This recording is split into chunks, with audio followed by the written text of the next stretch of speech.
আজি আকৌ এটা নতুন ভিডিঅ'ৰ সৈতে সকলোকে নমস্কাৰ জনালোঁ। আমি আজি গৈ আছোঁ দৌলগোবিন্দ মন্দিৰৰ। আপোনালোকক গৈ দেখাম কি আছে, কি চাব পাৰোঁ। আৰু যদি মোৰ চেনেলটো আপোনালোকে ছাবস্ক্ৰাইব কৰা নাই, প্লিজ ছাবস্ক্ৰাইব কৰি ল'ব। যদি মোৰ ভিডিঅ'বোৰ ভাল লাগে, প্লিজ শ্বেয়াৰ কৰিব আৰু এটা লাইক কৰি দিব। আমি এনেকৈ বাছৰ পৰা নামি এনেকৈ এজনকৈ আমি শাৰী পাতি গৈ আছোঁ মন্দিৰৰ ভিতৰলৈ। বলকচোন বাৰু মন্দিৰত লৈ যাওঁ, কি আছে আপোনালোককো দেখাওঁ, ময়ো দেখাওঁ। আৰু এটাই বেয়া লগা দৃশ্য কি হ'ল, আমাৰ সময়টো বহুত দেৰি হৈ গ'ল আৰু আগতীয়াকৈ অলপ আহিলে আমি বহুত মানুহ দেখা পালোঁ হয়। কিন্তু এতিয়া আমাৰ সময়টো মানে বহুত হৈ গ'ল, সন্ধিয়া 5 বাজিলতো, সেইবাবে মানুহবিলাক এতিয়া বহুত কমি গ'ল। আৰু বান্দৰ চাক সোমাই মোৰ ফালে বেগকৈ চাই আছে যে এনেকুৱা মোক কামোৰে নেকি। নাই বাৰু, তেনেকুৱা নহয়, ধেমালি কৰে বান্দৰবিলাকক। আৰু এনেকৈ আহি পালোঁ আমি শ্ৰী দৌলগোবিন্দ মন্দিৰ। বলক পিছে আমি ভিতৰলৈ সোমাই যাওঁ আৰু দেখিয়ে মানে মন্দিৰৰ ভিতৰত এনেকৈ সোমালে কিবা মনটো বৰ পবিত্ৰ লাগে। আপোনালোকৰ লাগেনে নাজানো, মোৰ কিন্তু বহুত পবিত্ৰ লাগে। আৰু মই যিমান য'তেই নাযাওঁ কিয়, কিন্তু মন্দিৰত গ'লে মোক সঁচাকৈ মোৰ বহুত ভাল লাগে। আৰু মন্দিৰত ভ্ৰমণ কৰি মই নিজকে গৌৰৱ কৰোঁ। মানে বহুত কিছুমান কথা, নজনা কথা শিকিব পাৰোঁ, ভাল লাগে, মনটো পবিত্ৰ লাগে, দুখ সুখ সকলো নাইকিয়া হৈ যায়। আৰু এনেকৈ আমি এজনকৈ ভিতৰলৈ সোমাই যাম। আৰু গৈ দেখিলোঁ মানে কি, দাদাহঁতে মানে চাফা কৰি আছে পানী মাৰি, মানে সময়টো বহুত হৈ গ'ল নহয় জানো। সেইবাবে আমি যি পাৰোঁ অলপ দেখাওঁ দিয়ক, যিহেতু দেৰি হ'লেই নহয় জানো।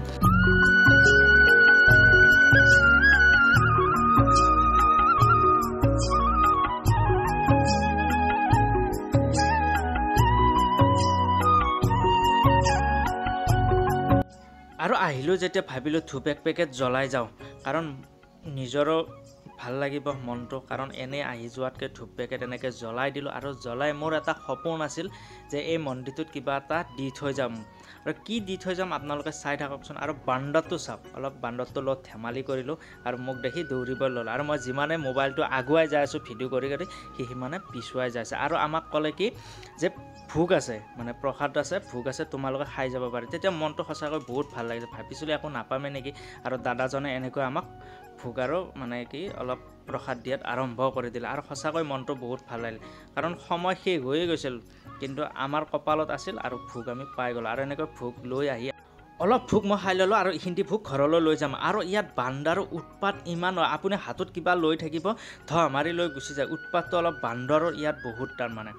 আৰু মই অলপ আগতে কৈছিলোঁ মোৰ সপোন, এই গামোচাখনত কিবা মই লিখি থৈছোঁ আৰু লিখি পেলাই মই এই ৰিঙাটোত আলাই দিছোঁ। আৰু কিয় দিলোঁ ইয়াত জানেনে, মানে যদি মই বাবাহঁতৰ বা ক'ৰবাত গামোচাখন দিলোঁ, হয়তো গামোচাখন নাথাকিলে হয় বা মই নেক্সট টাইম গ'লে নেদেখিলোঁ হয়। কিন্তু ইয়াত যেতিয়া গাঁঠি দিলোঁ, ইয়াৰ পৰা কোনো খুলুকাই নিনিয়ে বা খুলিও নেদে। সেইবাবে গামোচাখন মই ইয়াত দিলোঁ, আৰু যাতে যোনে নহয় এই গামোচাখনেৰে বজাব আৰু সহজো হ'ব আৰু মোৰো স্মৃতিটো সদায় থাকিব।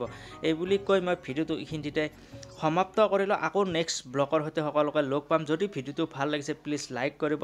আৰু আপোনালোকৰ ওচৰত সদায় এনেকুৱা ভাল ভিডিঅ' লৈ আহিবলৈ চেষ্টা কৰিম। কেৱল আপোনালোকে আশীৰ্বাদ মৰম কৰি যাব।